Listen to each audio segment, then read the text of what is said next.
have my, I want to say 1968-ish Sears 10 tractor with snowblower attachment. I got this from someone nearby, and I just can't believe how intact everything is. The tractor starts right up. Needed a few little things. I needed a belt for the starter generator side, but other than that, she runs great, and I'm gonna put her into service as a backup to my snowplow. Got some new tire chains for it. See here, put the belt on. Wasn't exactly a new belt, but it was new to me belt. It fit pretty good. And what we're doing now is trying to figure out how to mount the snowblower. Seems like it's all intact, slightly rusted, but I did soak the chain over the summer. I kept hitting it with WD-40 a few times, and I put some oily rags on it where I had it stored, and lo and behold, it spins really free right now. So, see here, the only problem I found so far is this little rubber idler wheel, what's left of it. It goes up in here against the chain. You guys can see it, but I'm gonna see if I can run without it just to get started, and then maybe I can make something on the lathe. All right, well, let's jump right in, see how it goes. Okay, so the first thing I want to show you guys is that the belt seems to go up to this pulley that's driven off the crank of the engine, but this little side cover is right in the way. But I must say that Sears was pretty creative with it, and it just has two bolts behind it right here. I take those off, and of course, if you know me, I'll end up losing them over time, but you take those off and then you can run the belt right onto the pulley here. All right, so we got that side cover off, and upon further inspection, some of the bolts down here are pretty frozen. You can see this top link has a pretty good bend in it. I'm gonna see if I can take that off. Just has a hitch pin on the back. It should be pretty easy to straighten out. And then you got this bottom bracket. These bolts are rusted and frozen. So, tip of the day, guys. If you're planning out one of these projects like this, try to do it while the weather's still warm. Not when there's snow on the ground. It is a nice day, not gonna lie, but it's about 25 degrees out right now. So, yeah, I don't advise that.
Blower lined up pretty well. I'm just gonna lift this up.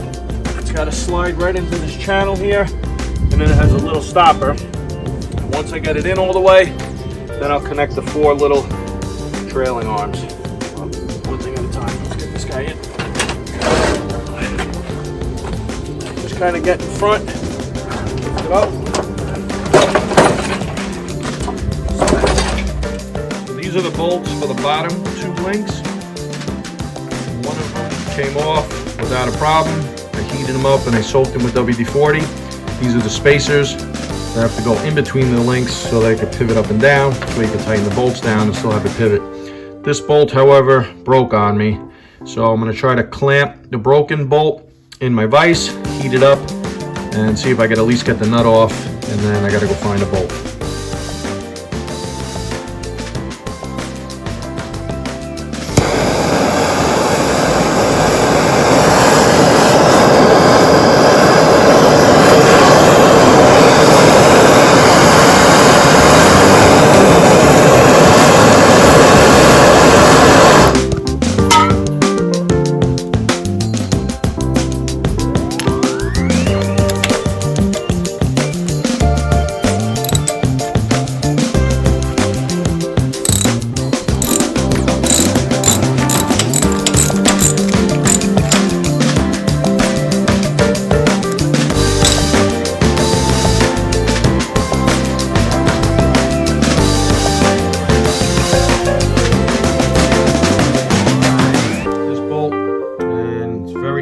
size. The spacer actually fits over it, no problem. So hopefully that'll work. I'm basically just going to clamp these in the vise.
Put it up on the top where these little bushings are going to ride, so I'll never have a problem taking it apart in the future. Here we have the original bracket for the lift mechanism on the snowblower. This is the right side of the tractor. Bolts on these two bolts here, and then you have this little U-bolt here which goes through these two holes, and it goes around the push-pull rod that's on the tractor. My problem here is that I actually found two little nuts that fit the threads here, but the threads are in bad shape. Hopefully you guys can see that. So I'm going to take out my snap-on tap and die set, and I'll see if I could just clean them up a little bit. So this side, basically the bracket is very similar. It just has a little eye bolt at the top. You take the linkage off, and it operates the drive belt. So if you pull this back, it kind of locks back, takes the tension off the belt. I unfortunately don't have a guard for it yet, so this kind of flops off on me, but for now it seems to be working.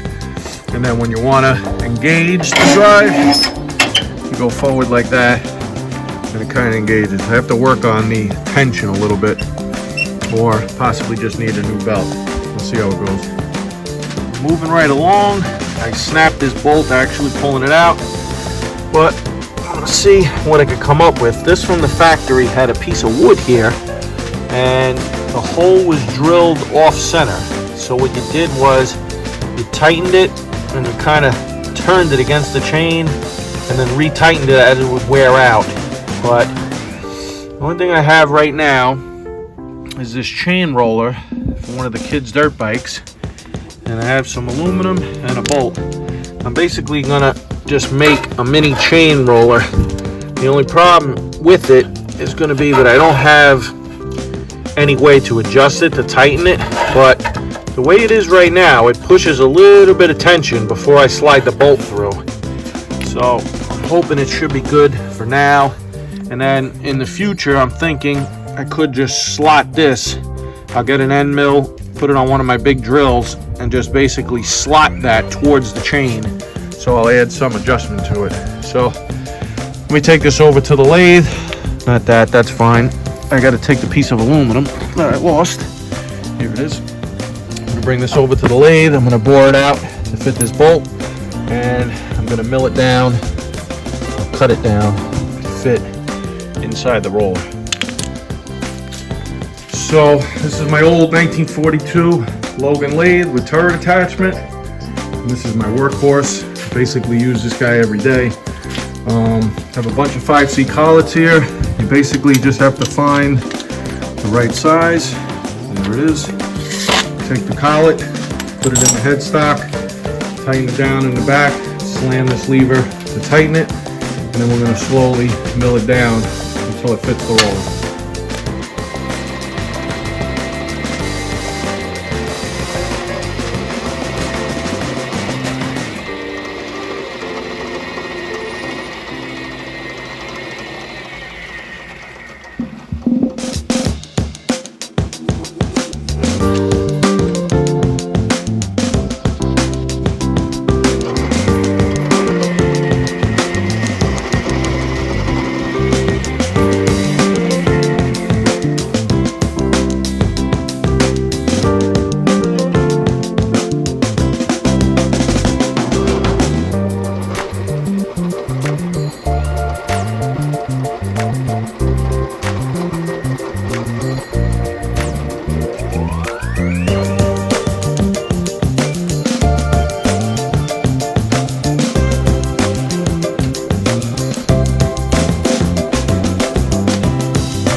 Okay, I got the spacer done. As you can see, I'm gonna see if I can get this in with one hand. Put the bolt through first,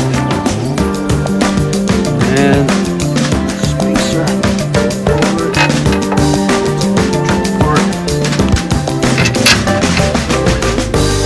Get the idea. Roll that. I have to slide it over the spacer and then push it a little to get it against the chain. Hopefully you guys can see. And then we're going to put the nut on. So I'm going to shut this down for a minute, tighten it up, and we'll see how she runs.